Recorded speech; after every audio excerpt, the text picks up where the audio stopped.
ಪ್ರಿಯಾಂಕಾ ಖರ್ಗೆ ಅವರು ಅಧಿಕಾರ ಮದದಿಂದ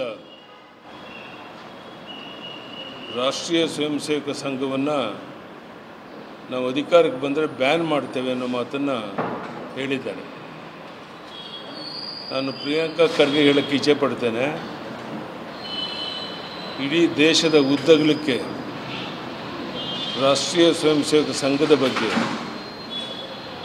ಪ್ರಧಾನಿ ನರೇಂದ್ರ ಮೋದಿಯವರು ಸೇರಿ ಎಲ್ಲರೂ ಸಹ ಅದೇ ಗರಡಿಯಲ್ಲಿ ನಾವೆಲ್ಲ ಬೆಳೆದಂಥವರು. ಅಂಥ ಸಂಘಟನೆಯನ್ನು ನಿಷೇಧ ಮಾಡ್ತೇವೆ ಅಧಿಕಾರಕ್ಕೆ ಬಂದರೆ ಅಂತೇಳೋ ಮಾತು ಮೊದಲನೇದು. ನೀವು ಅಧಿಕಾರಕ್ಕೆ ಬರೋದು ಕನಸಿನ ಮಾತು. ಮುಂದಿನ ಚುನಾವಣೆಯಲ್ಲಿ ಸ್ಪಷ್ಟ ಬಹುಮತದೊಂದಿಗೆ ಮತ್ತೊಮ್ಮೆ ಈ ದೇಶದ ನರೇಂದ್ರ ಮೋದಿಯವರು ಪ್ರಧಾನಿಯಾಗೋದು ನಿಶ್ಚಿತ.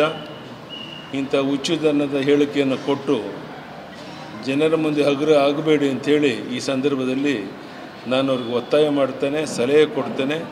ಈ ರೀತಿ ಹೇಳಿಕೆಯನ್ನು ಕೊಟ್ಟದಕ್ಕಾಗಿ ದೇಶದ ಜನರ ಮುಂದೆ ಕ್ಷಮಾಪಣೆಯನ್ನು ಕೇಳಬೇಕು ಅಂತ ಒತ್ತಾಯ ಮಾಡ್ತೇನೆ. ಧನ್ಯವಾದ. ಪ್ರಿಯಾಂಕಾ ಖರ್ಗೆ ಅವರು ಅಧಿಕಾರ ಮದದಿಂದ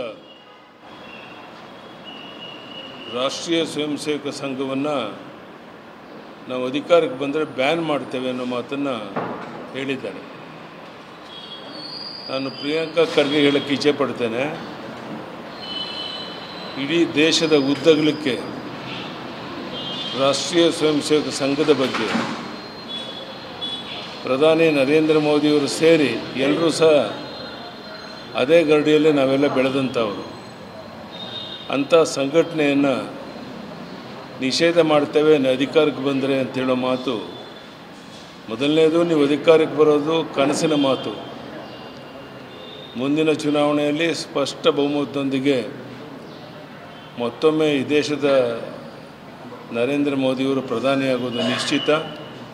ಇಂಥ ಹುಚ್ಚುತನದ ಹೇಳಿಕೆಯನ್ನು ಕೊಟ್ಟು ಜನರ ಮುಂದೆ ಹಗುರ ಆಗಬೇಡಿ ಅಂಥೇಳಿ ಈ ಸಂದರ್ಭದಲ್ಲಿ ನಾನು ಅವ್ರಿಗೆ ಒತ್ತಾಯ ಮಾಡ್ತೇನೆ, ಸಲಹೆ ಕೊಡ್ತೇನೆ. ಈ ರೀತಿ ಹೇಳಿಕೆಯನ್ನು ಕೊಟ್ಟದಕ್ಕಾಗಿ ದೇಶದ ಜನರ ಮುಂದೆ ಕ್ಷಮಾಪಣೆಯನ್ನು ಕೇಳಬೇಕು ಅಂತ ಒತ್ತಾಯ ಮಾಡ್ತೇನೆ. ಧನ್ಯವಾದ.